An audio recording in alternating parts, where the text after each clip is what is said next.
Ok, estamos de volta com Boa Noite Rio Branco, aqui na sua TV Rio Branco, canal 8.1.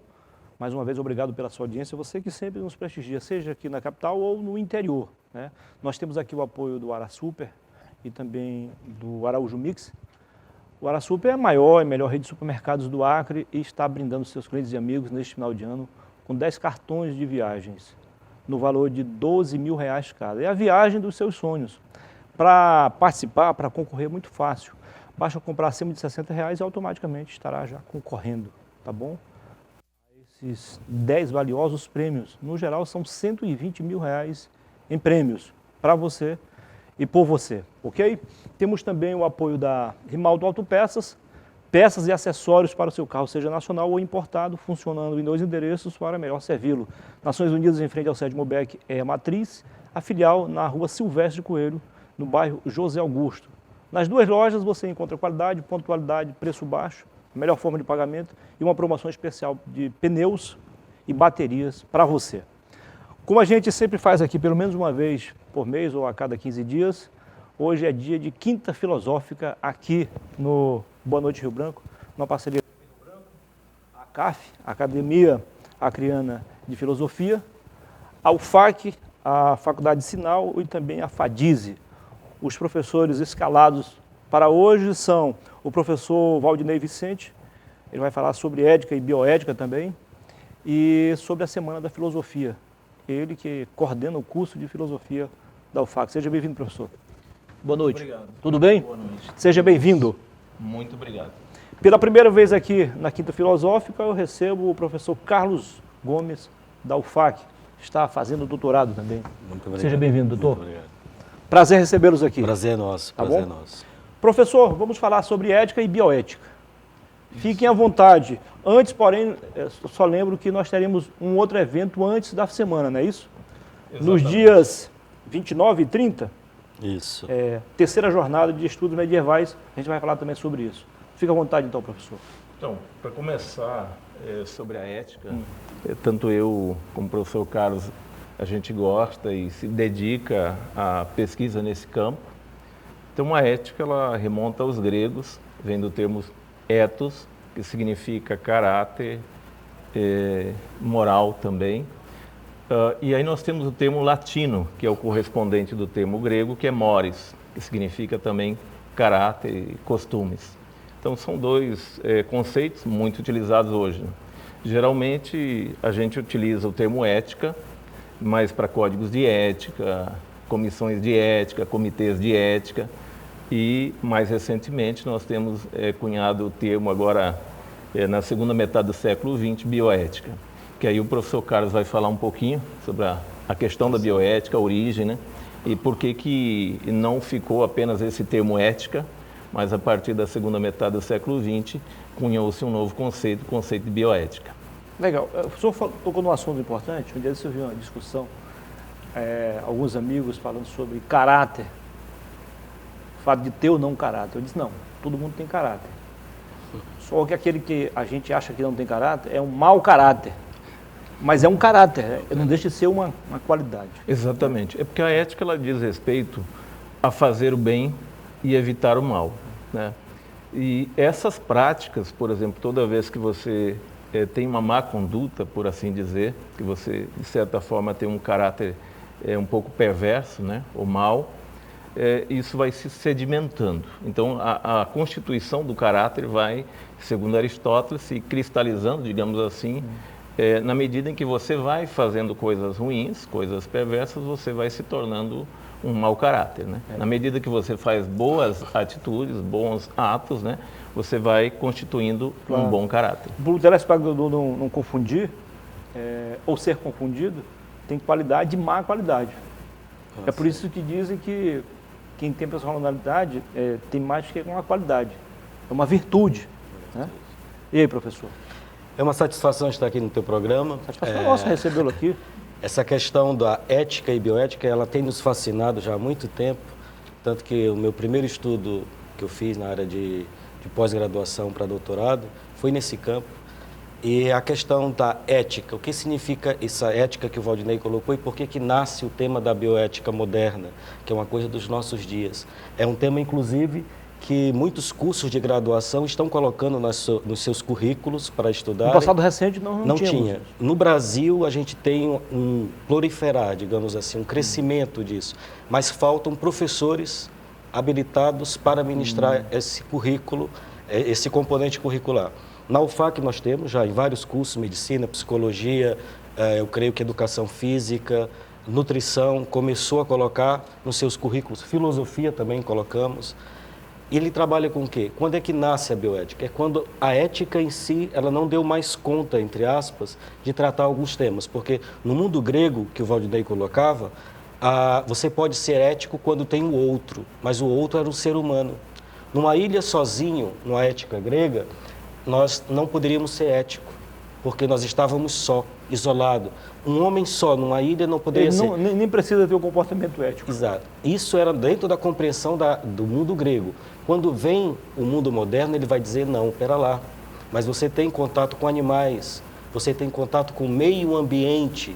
Então, por isso que bioética, ética da vida. O respeito não só pela vida humana, o outro, ele pode ser um animal, ele pode ser o meio ambiente. O desrespeito ao meio ambiente constitui-se também numa falta de ética. A falta de ética. E por isso que a bioética ela vem trabalhar isso. Aí ela vai envolver os campos do direito, com biodireito, que são legislações e leis que colocam dentro dessa questão ambiental, com a proteção também dos animais, da vida em geral. Agora, claro, quando nasceu a bioética mesmo, na década de 70, 71, que é a primeira vez que a gente tem registro dessa palavra nos Estados Unidos, ela é muito no contexto global, ecológico, com Potter. Mas depois, no mesmo ano de 71, ela já tem um redimensionar, que a gente chama de bioética clínica, que é na área médica, na questão da fertilização in vitro, que era o Hellegers, André Hellegers, tem um instituto de fecundação e manipulação genética que se tinha, e aí colocou a ética, essa bio, do início e fim da vida. Por isso que temas de bioética hoje no Brasil, quando a gente comenta, muita gente pensa logo em aborto e eutanásia. Início e fim da vida humana. Mas isso já foi um reduzir do leque. Hoje no Brasil a gente tem, depois de 2004, que nós temos a Declaração Universal da Unesco entre direitos humanos e bioética, trabalhando essa formação mais ampla, que é a bioética mesmo como a ética da vida, dos animais, das plantas e do ser humano. Claro que não é para diminuir a vida do ser humano em relação a essas outras, mas você englobar essas outras realidades. E isso precisa e deve ser aplicado no nosso dia a dia, né, professor? Claro, a bioética... Na sala de aula, no trabalho, no a bioética, ela uso, surge enfim, como uma ciência, diríamos assim, multidisciplinar, porque ela não é só a filosofia, mas o direito, a medicina, a biologia. Todas essas ciências, elas, por assim dizer, contribuem, inclusive até a teologia, podemos dizer, a antropologia, enfim. E isso ocorre cada vez mais frequentemente, Muniz, porque com o passar do tempo, a tecnologia aumenta, né? E a tecnologia, ela hoje pode, por exemplo, clonar um ser humano, há muito tempo já se pode fazer isso. Então, com o avanço da ciência, ao invés desses problemas de ética diminuírem, pelo contrário, eles aumentam, eles se avolumam. E aí, por exemplo, eu estudei Kant, foi um pensador moderno, e no doutorado o Paul Ricoeur. O Paul Ricoeur vai dizer que se a ética ela diz respeito a fazer o bem e evitar o mal, né, seria algo até simples. Mas na nossa vida, muitas vezes, nós nos defrontamos com decisões entre algo ruim e algo ainda pior. Então, algo cinzento e o cinzento. Você tem um dilema, né? E esses dilemas, nós não temos respostas prontas, por exemplo, nas teorias. As teorias nos auxiliam até um ponto, porque cada caso novo é de uma singularidade que você precisa tomar uma decisão específica ali num momento muito, digamos assim, peculiar, e você tem aquela finitude humana, ou seja, você nunca está certo de que a decisão que você tomou está absolutamente correta, embora com todas as teorias que nós temos. Me fez lembrar agora uma frase: quem decide pode errar, quem não decide já está errado. Exatamente, porque em se tratando de bioética, e essa frase ela é muito correta, por exemplo, você tem que decidir. O médico tem que decidir muitas vezes. É melhor pecar por ação do que por omissão. Exatamente. E a ética diz respeito às ações e omissões. Não tem neutralidade ética, né? Ou você, por exemplo, omissão de socorro. Tem previsão jurídica, legal, mas para a ética também é algo imoral. Então, assim, o simplesmente não fazer nada já compromete a pessoa do ponto de vista ético, né? Então, ela foi omissa. Quando você deixa o medo de perder tirar a vontade de ganhar, não deixa de ser também algo aético. Com certeza. É muito cômodo, né? É muito cômodo. Por exemplo, a questão do respeito, que ela está intrincada em tudo, né? E o Kant já no século XVIII, um filósofo moderno, mas lá do século XVIII ainda, Aristóteles é lá do século IV antes de Cristo, né? Todos eles foram importantes para a ética, né? E para a bioética, de certa forma.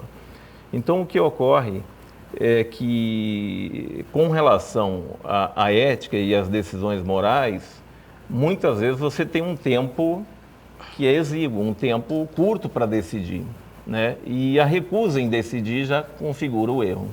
Professor, em tempos modernos, em tempos de bioética, ao mesmo tempo, desculpa aí a redundância, nós temos aí uma crise nos valores éticos e morais. Com certeza. Tanto na questão familiar, no relacionamento pessoal, no relacionamento profissional. Explica um pouco sobre esse contraponto aí. Eu acredito que as duas coisas evoluem. Exato. O bem e o mal. Exato. Nós vivemos numa sociedade que está em constante transformação. Por isso que esses autores que foram grandes no passado, chega um certo momento que na modernidade a gente precisa requalificar, entre aspas, os nossos pontos de vista. E o foco que a gente tem estudado muito na bioética e tem proporcionado isso é entender os pontos divergentes. Por exemplo, tema de vida, sobre o que a gente entende por dignidade humana ou por valor da vida humana, quando termina, quando inicia, sempre vão ter dois posicionamentos no mínimo, pessoas que divergem.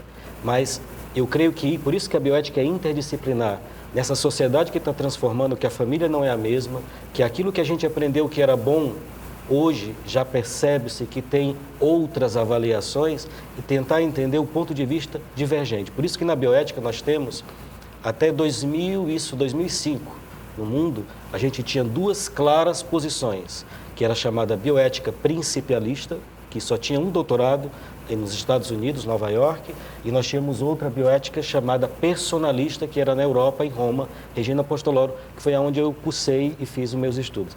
Até 2005. Quando a gente chega em 2005, devido a esse documento da Unesco, que foi de 2004, que diz para tentar unificar os modelos, nós vamos ter uma mudança de paradigmas, que agora não é mais treinar alguém para ser defensor de contra ou a favor do aborto, mas tentar entender o ponto de vista divergente, porque a outra pessoa pensa diferente. Então, na bioética, a gente tem o que a gente chama hoje princípio da autonomia, princípio da beneficência, da não maleficência, da justiça, que está na área da saúde, para ajudar o médico a tomar essas posições rápidas. Ele tem que avaliar esses critérios e colocar. Do ponto de vista do personalismo, que é uma outra grande corrente, que eu sou muito ligado a ela, a gente tem defesa da vida humana, respeito e responsabilidade, que deveriam caminhar juntos. Então, a partir de 2005, todas as universidades, inclusive no Brasil, onde implanta a bioética, é agora chamada a colocar todos esses princípios para dialogar, porque nós sabemos que a família mudou, a sociedade mudou e ainda está em constante transformação. Mais do que você dizer quem tem razão e quem está errado, é entender o ponto de vista do outro. O problema maior é que, normalmente, isso não são convicções próprias, né? Exato. Atendem interesses escusos.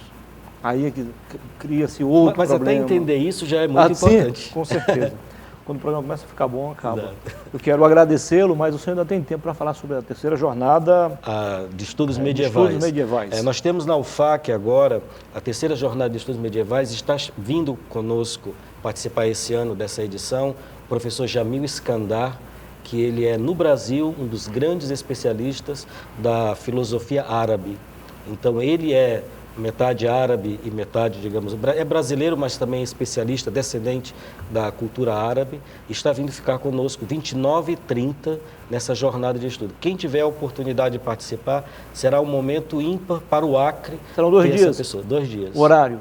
À noite. À noite. A partir das 19 horas, no Centro de Convenções da UFAC, nós estaremos lá na sexta-feira, no dia 29, e o sábado é um pouco mais pesado, entre aspas, porque é o dia inteiro de estudo. Mas quem puder participar, nem fosse na sexta-feira na abertura, você já vai ter um contato com esse Já não vai voltar o mesmo. Já não vai voltar o mesmo. É bom ir. Muito bom. Faria o possível para ir. Professor, foi um prazer também recebê-lo aqui. O senhor ainda pode falar sobre a semana da... O senhor vai voltar aqui na semana, mas já pode antecipar já aí Então, os fatos. falar sobre a Semana Criana de Filosofia, a coordenação geral do professor João Lima, que é nosso colega na UFAC, do curso de Filosofia. Ela começa no dia 2 de dezembro, vai até o dia 6 de dezembro. Aí tem uma extensa programação. Durante a tarde vai ocorrer um minicurso de Filosofia, Política e Ética, né? E às noites aí nós vamos rechear com várias apresentações, várias temáticas, né? Tudo diante da perspectiva do tema geral, que é em defesa da filosofia e do seu ensino. É interessante também que todo o pessoal que é formado em filosofia, né, possa inscrever trabalhos para apresentar. Nós estamos aceitando submissões, né? E isso tende a brilhantar o evento, porque é um evento organizado em parceria com todas as instituições que pensam a filosofia no estado do Acre, né? Como a Academia Criana de Filosofia, a FADISE, né? Enfim, a Faculdade Sinal, entre outras instituições. Muito obrigado, professor. Foi um prazer receber aqui. Sucesso. Prazer é nosso, Tá bom? sempre estar aqui. Nos dois eventos, né? Na terceira jornada e na Semana da Filosofia.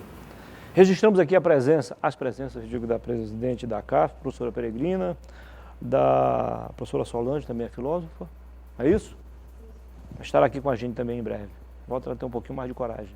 E a Eliane, que faz parte da equipe lá da CAF, a secretária. Depois do intervalo eu volto com outra entrevista não menos importante para você. São apenas 2 minutos. Até já.